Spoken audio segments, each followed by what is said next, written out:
Welcome students. इस video में हम एक्सरसाइज 6.1 के क्वेश्चन सॉल्व करेंगे।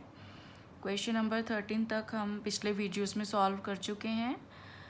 अब आइए क्वेश्चन नंबर 14 देखते हैं। क्वेश्चन नंबर 14 में हमें दिया है sand is pouring from a pipe at the rate of 12 centimetre cube per second. एक पाइप से सैंड जो है वो नीचे गिर रही है at the rate of 12 centimetre cube per second. तो ये हमें dv बाई dt दिया हुआ है, volume rate of change of volume with respect to time. The falling sand forms a cone on the ground in such a way that the height of the cone is always 1/6 of the radius of the base. तो जो sand है वो किसकी form में गिर रही है? कोन की फॉर्म में, सच दैट जो उसकी हाइट है वो 1/6 होगी उसकी रेडियस के। How fast is the height of the sand cone increasing? हमने dh बाई dt निकालना है when the height is 4 centimetre और h की वैल्यू हमें 4 सेंटीमीटर गिवन है। Now suppose let r be the radius of base of cone and h be the height। अब according to question हमें दिया हुआ है कि हाइट जो है वो 1/6 है रेडियस के। इसको हम फर्स्ट इक्वेशन ले लेते हैं। अब हम मान लेते हैं कि let v be the volume of the cone. तो v की वैल्यू हमारे पास क्या होगी? कोन का वॉल्यूम क्या होता है? 1/3 पाई r स्क्वायर h।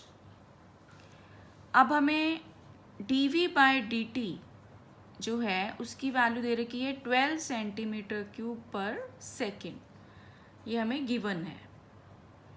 तो यहाँ से हमारे पास अब v की वैल्यू हम पुट कर देते हैं। तो d by dt of 1/3 pi r square h equal to 12। अब यहाँ पर पहले हम, क्योंकि हमने dh बाई dt निकालना है, इसलिए हम r की वैल्यू h की टर्म्स में सब्स्टिट्यूट कर देंगे।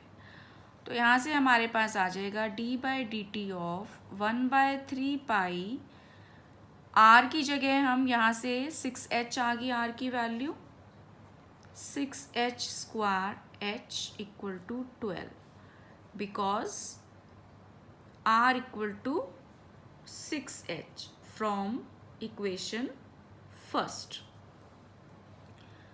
तो यहाँ से हमारे पास ये आ गया पाई बाय 3 और 6 का square 36, d by dt of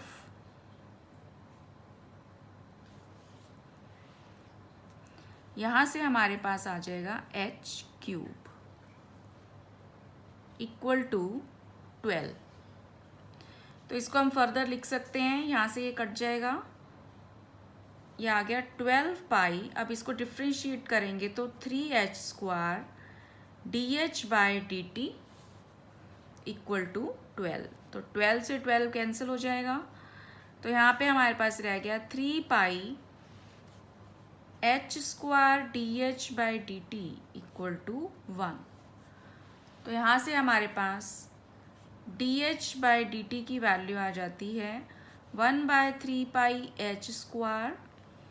अब h की वैल्यू हमें 4 दी हुई है, तो यहाँ से हमारे पास यह आ गया 3 pi into 4 square because h is equal to 4 centimetre. तो यहाँ से हमारे पास dh बाई dt की वैल्यू कितनी आ जाती है? 1/48 पाई सेंटीमीटर पर सेकेंड। तो यही हमने इसमें निकालना था। So this completes 14th question. Now 15th question देखिए। अब 15th क्वेश्चन में हमें दिया है the total cost CX in rupees associated with the production of X units of an item is given by C of X equal to 0.007 x cube minus 0.003 x square plus 15x plus 4000. Find the marginal cost when 17 units are produced. तो हमने इसमें क्या ध्यान रखना है कि जो marginal cost है वो क्या होता है DC by DX. Total cost को अगर हम जितने आपके यूनिट्स हैं उनसे डिफ्रेंशिएट कर देंगे तो हमारे पास मार्जिनल कॉस्ट आ जाएगा. ये आपने फॉर्मूला याद रखना है. तो मार्जिनल कॉस्ट क्या होता है DC बाय DX. अब हमें C की वैल्यू पता है तो ये बन गया हमारा D by DX of 0.007 x cube minus 0.03 x square plus 15x plus 4000. तो हम इसको डिफ्रेंशिएट करते हैं तो ये आ जाएगा 7 इंटू इसको 3 आगे आ जाएगा तो 0.021 x square minus 0.006 x plus 15 यह आ गया. अब हमने इसमें हम इसको इस तरह से भी लिख सकते हैं, 0 आगे लिख लिया. तो अब हमने क्या निकालना है इसकी value at when 17 units are produce. That is हमने इसकी value at x equal to 17 निकालनी है. तो when x is equal to 17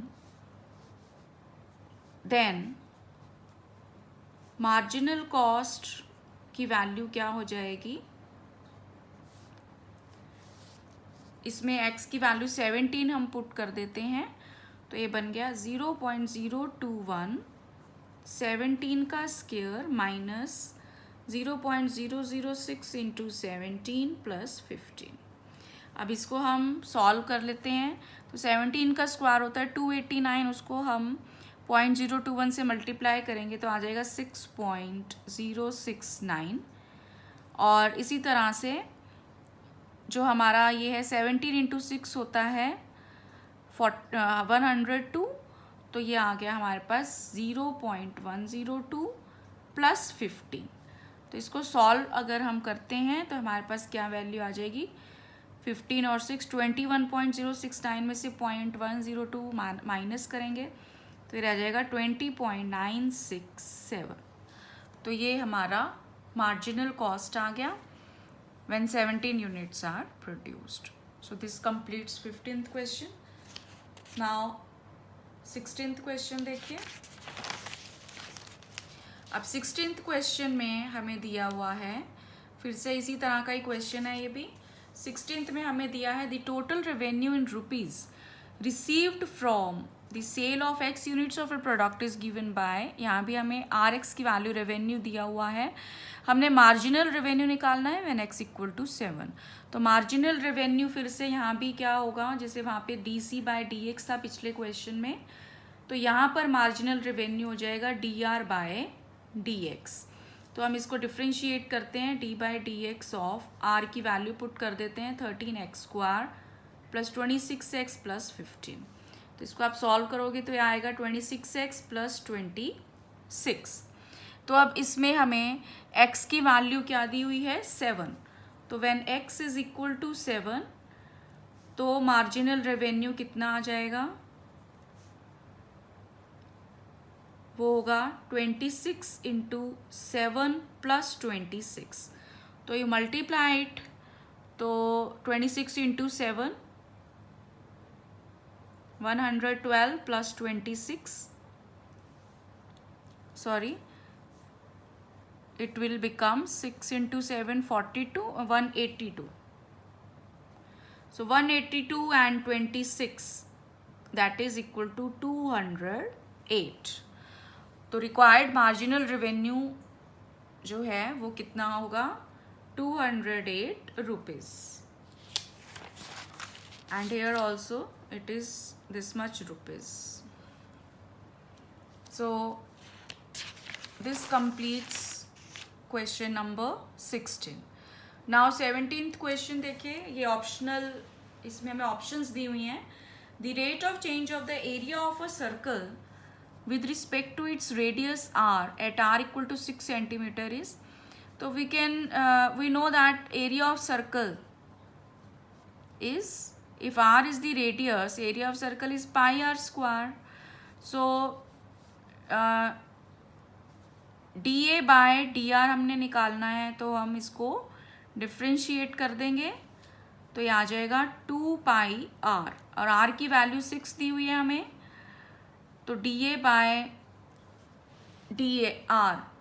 bye D R इसकी वैल्यू आ जाएगी 2 pi into 6, that is 12 pi.